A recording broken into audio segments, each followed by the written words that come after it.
Today we are going to be learning about the difference between canvas size and image size. Cropping is one way to remove the excess space from the side of your image. But let's say you wanted your print to be 6 by 6 inches in size once it was printed. If you just crop your image without paying attention to the canvas size, you could unintentionally receive a smaller print than the one that you thought you ordered. In this tutorial, I will show you how to avoid an unintentional resizing of your image due to cropping. As you can see here, this image is set up to be 6 by 6 inches in size with a DPI of 300. In this example image, you can see that the canvas size may be 6 by 6 inches, but the image size is much smaller. If you were to crop the image to the size of the box, then the image that you wanted printed would no longer be 6 by 6 inches.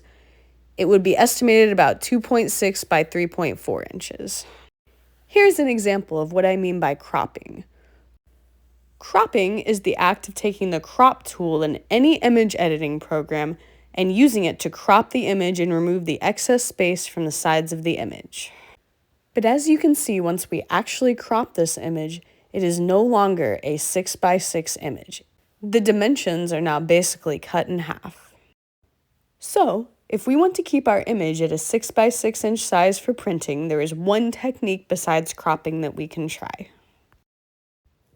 For this technique, we are simply going to select the image and transform it using Ctrl-T to make it larger.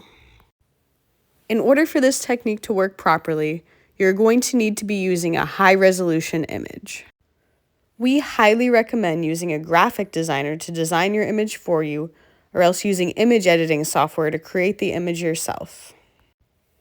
If you use an image that you just found off the internet, you may run into quality issues when you try to resize the image, and it may pixelate and look bad once it's printed. You can see here in this example that I am simply stretching the image to meet the constraints of the 6 inch by 6 inch box. Because this image is longer than it is wide, you will never be able to get it to fit into exactly 6 by 6 inches unless you stretch the image and cause warping. Unless the warping does not affect your print or image too much, it is best to leave the image at the ratio it was originally, even if there is a tiny bit of space left on the sides. This image is now ready to put into our upload tool in order to upload it and receive your print.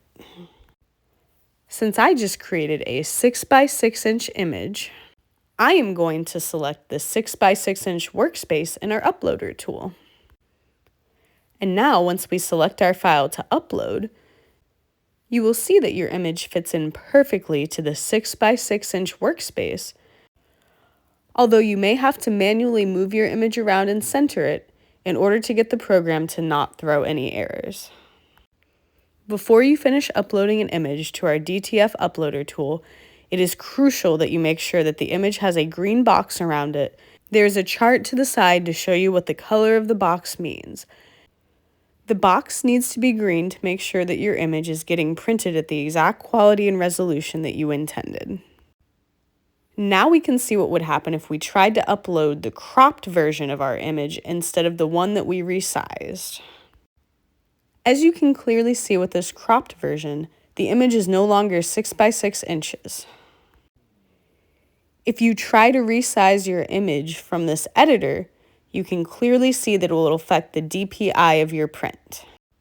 Stretching the image larger will cause the box to turn red, which means now you have a bad resolution for your image and your image will be blurry and pixelated when it is printed.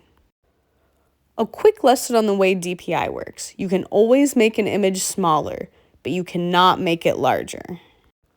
Our printers print the exact file that you send in to us, so it is up to you to make sure that the program is not throwing any errors before you submit your design and pay for your print. If you follow the tips in this tutorial, you will be able to submit an image of any size without compromising the quality of your design. Follow our channel for more tips and tricks. We want to help you get the perfect press and the perfect print every time.